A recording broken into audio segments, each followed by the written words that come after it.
Thanks again for joining me for another version of our Thought Leader Spotlight series. I'm your host, Matt Camp, head of partnerships for DealMachine.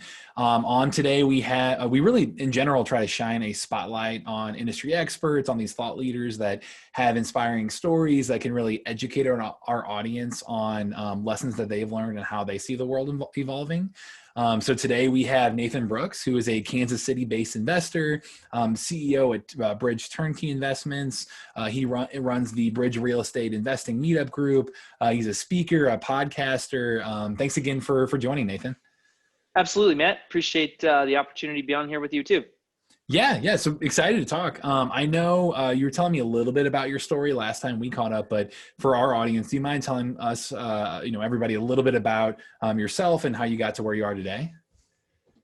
Absolutely. So I'm a dad and husband here in Kansas City. Love doing outdoor stuff and hanging out. Yep. And real estate is one of the many things that's a passion for me, as well as what I do for a living, so to speak. But our company, Bridge Turnkey Investments, is a turnkey company. We'll do 140 plus deals this year.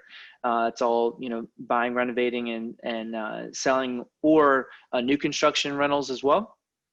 And we have a great team, about 15 people and growing. And we actually just launched a second market in Tulsa for new construction turnkey as well. So we serve clients all over the US and internationally. And it's going into our 6th year of business. Exciting, man. Yeah, congrats again. Yeah. But Thank you. I know obviously you guys have achieved some scale there. A lot of people, they're kind of fall into two buckets that'll be listening to this, I think. I mean, we have people who are going to be focusing on trying to get to that scale and would love to hear your advice there. To begin with, though, I know we have a lot of newbies who are maybe have done a deal or just trying to get over that analysis paralysis and do their first deal. So can you kind of start there and maybe talk a little bit about your any advice you have for those newbies and kind of how they can focus and focus on the right things to kind of land that first deal? Absolutely. Yeah. Trying to think back, man. It's we've probably done I think 540 deals in the last 5 years. So That's it's crazy. Yeah. But I think when I look back at when we first started, buying houses wasn't really that hard. Getting funding really isn't that hard. Selling houses, if you go through it, is really not that hard. But it's kind of putting everything together and understanding kind of when you run back that deal, why did you buy that? Like, what was your criteria? Did you have a clear buy box? Did you understand how to underwrite it and walk it? And what contractor were you working with? What's the exit strategy that you're thinking about? And so, I operate in Kansas City, which is kind of a mid-tier market. It's 2.3 million is in the MSA. So, there are other markets far smaller, far bigger, but we kind of sit in the middle. And for us to understand, like, what I would think about, what areas, like, so, all right, Kansas City, what part of Kansas City? Okay, what price point in that? What age of home and up? Like, how can I make it so simple and that it's really, really hard to fail? And don't take on something too big when you start, and really just understand, like, hey, I'm going to hold this as a rental. I always think about what my multiple exits would be, but I always go into it with a primary. I'm going to sell this as a turnkey. I'm going to hold this as a personal rental.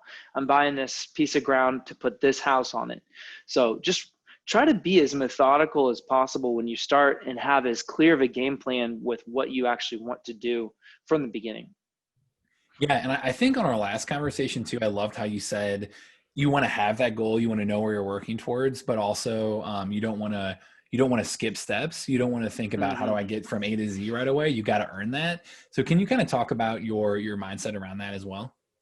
Yeah, absolutely. I think what you're referring to is kind of like where you see other people operating. Is that Yep. So it's super easy, Matt, to kind of get focused on other people or like what their business looks like. And I know for me, even, I have other friends who have businesses that are twice the size or operate in multiple markets, or, bigger operations or whatever it is. And I think it's so critical that you come back and say, hey, where am I? There's nothing else you can do about their business out there, or that person you watch on social, you know, and we get obsessed about these things. And at the end of the day, you know, it's critical that you not only look at what you have going on, but actually take the time to say, this is what I, Nathan, want. You know, you might not want to do 500 plus deals in 5 years. You might want to do 5 deals a year and make, you know, 20 grand, and you put 100, you make 100 grand a year, Yeah. keep a couple rentals, and that's great. And that's okay. And so if you all of a sudden, you know, try to do a bunch more deals, you're going to be burned out. You're not going to see your family or whatever it is that you're, you know, so to go into it with eyes wide open, and also just thinking about not just the work style, but the lifestyle that you are building around it. Yep. Yeah, I love that advice. I mean, I think a lot of the people that are getting into this too, they may or may not have a 9 to 5 job, and they're somebody who you know, are looking to kind of supplement that income and maybe make a career change. So that's great, kind of going into it knowing like, here's what I want my lifestyle to really look like. That being said, I do know you're a proponent of you know, being able to put in the work and have that hard work as well. Like you talked, I know in your Facebook group, you mentioned like allowing yourself to be obsessed with an idea is you know, something that kind of penetrates your mindset too. So could you maybe talk on a little bit around that, on what you meant by that, and kind of how to apply that to your life? Yeah, absolutely. So for me, and I don't know if it's just my personality, I think a lot of people are like this, especially when you have an idea that you're thinking about. And I know for me, you know, whether it's talking in our group or whatever, I think I talk about this advice a lot, which is, hey, if you are trying to figure out what you want to do, like, hey, I want to buy houses, or I want to hold houses, or whatever that might be. You know, did you go to bed tonight thinking about it? Did you wake up thinking about it? Did you, you know, spend the afternoon, you know, listen to a podcast or reading a book about it? And it's okay. As a matter of fact, I think it is a wonderful thing to obsess about it. Obviously, don't you ostracize yourself from everything else in your life, but you know, obsessing about something, it takes time, right? Golf, you know, think about Tiger Woods, you know, golf swing. Of course, he obsessed for years and years and years, and he still practices. Or you know, Michael Jordan, right? These guys, they were the first in the gym and the last one out for a reason, and just over and over and over, in whatever business or sports or music or whatever. The people that you see, you know, you get to see the shiny thing on the outside, but you don't see all of the obsession and time and work and failure and process of growing. And so, you know, I tell my team all the time, I say, listen, I expect you to earn your seat, and I expect me to earn my seat. And that comes with that time and practice and repetition. Love it. Yeah.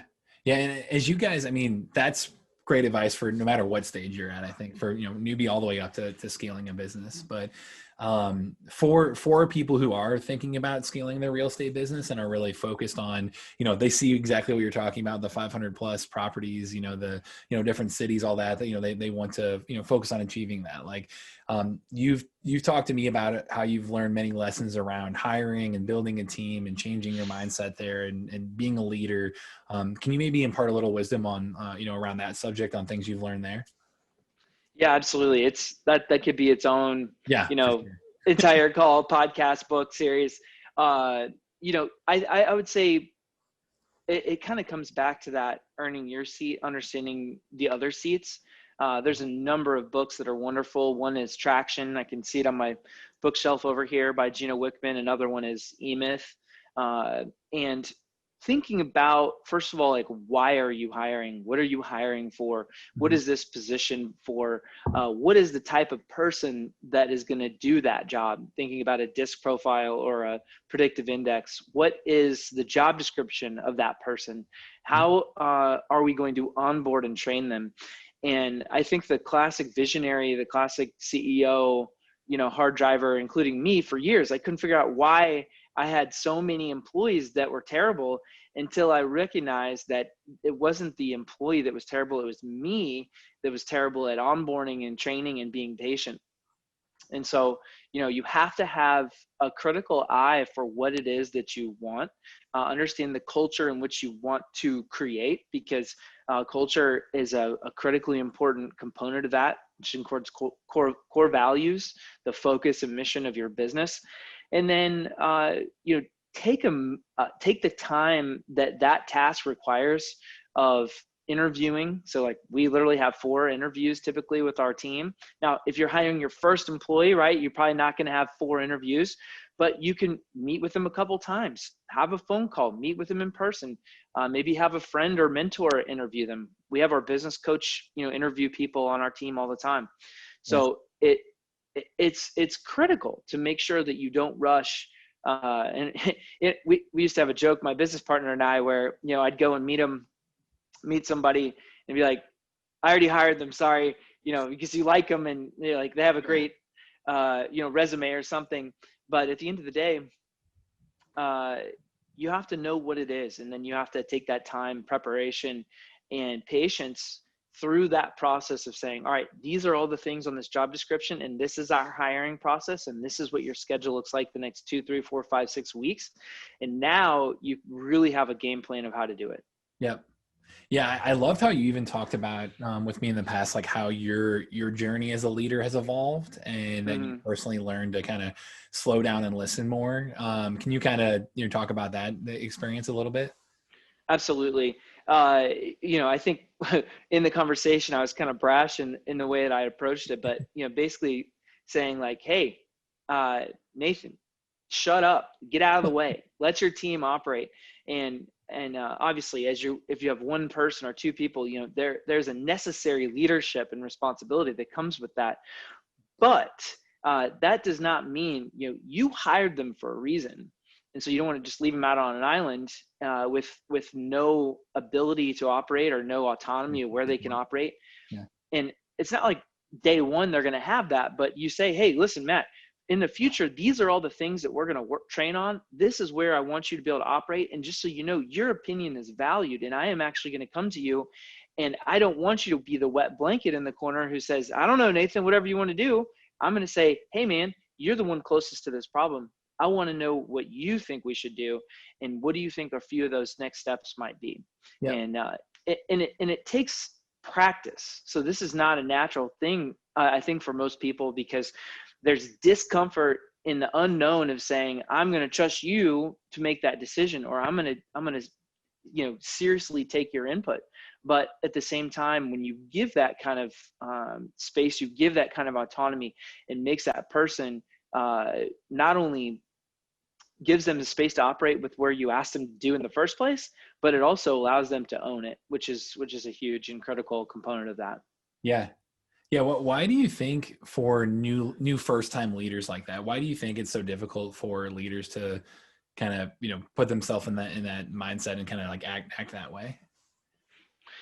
I think it's probably, we often think early on that nobody can do it like we can do it, or there's either fear, or like, I can't afford to hire somebody, or I can afford to hire somebody, but you don't take the responsibility of leadership seriously.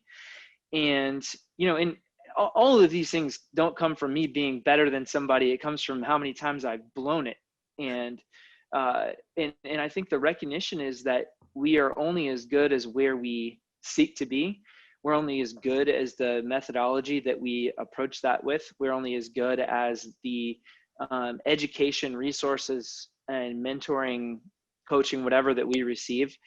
And so all of those things, as I've gotten further in leadership, whether it's like, Jim Collins, Good to Great, or, reading Tony Robbins, or listening to, many podcasts, or, just on and on and on, the education never stops.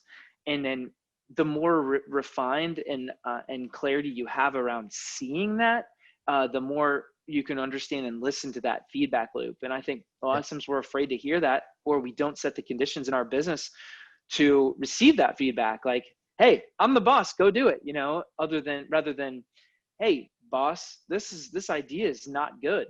We need to listen. Another great book is Extreme Ownership, Jocko Willink. So yeah, I can talk forever about that. No, that's great. Yeah, I appreciate it, man. I mean, do you think on the real estate side too, I would actually love to hear your thoughts on Turnkey and like kind of why you love the Turnkey model, and tell our audience a little bit more about that for those who might not be familiar with with how that works. Yeah, absolutely. So Turnkey's not for everybody. It is something that's a tool that you can utilize our company to understand how to buy them, renovate them, put a tenant in them, and then really you bring the capital and we help kind of tie everything else together.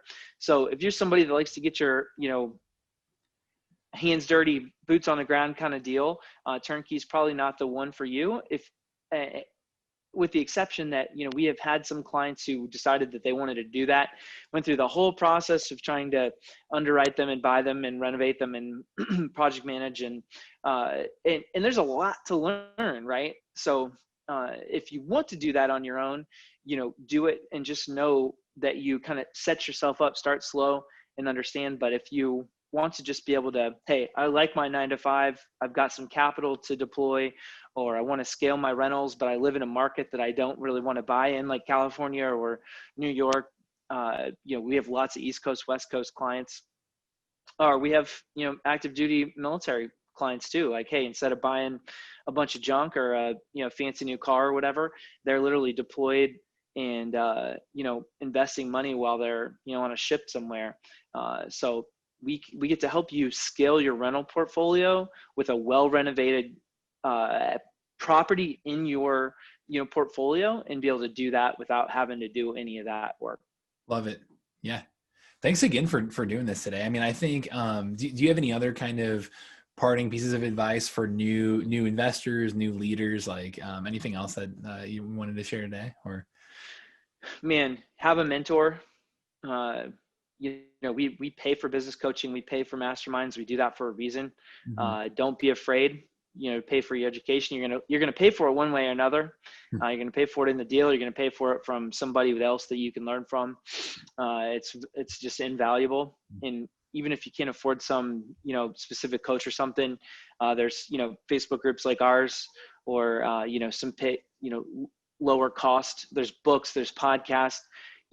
Get into it and be clear and focus on one avenue. So it's wholesaling, or it's fix and flip, or it's turnkey, or it's whatever, buy and hold. Focus on one thing and get good at it. And it doesn't mean you can't do other stuff, but get really good at the one thing and make it your focus. And then once that thing's running, then you can add more stuff to it.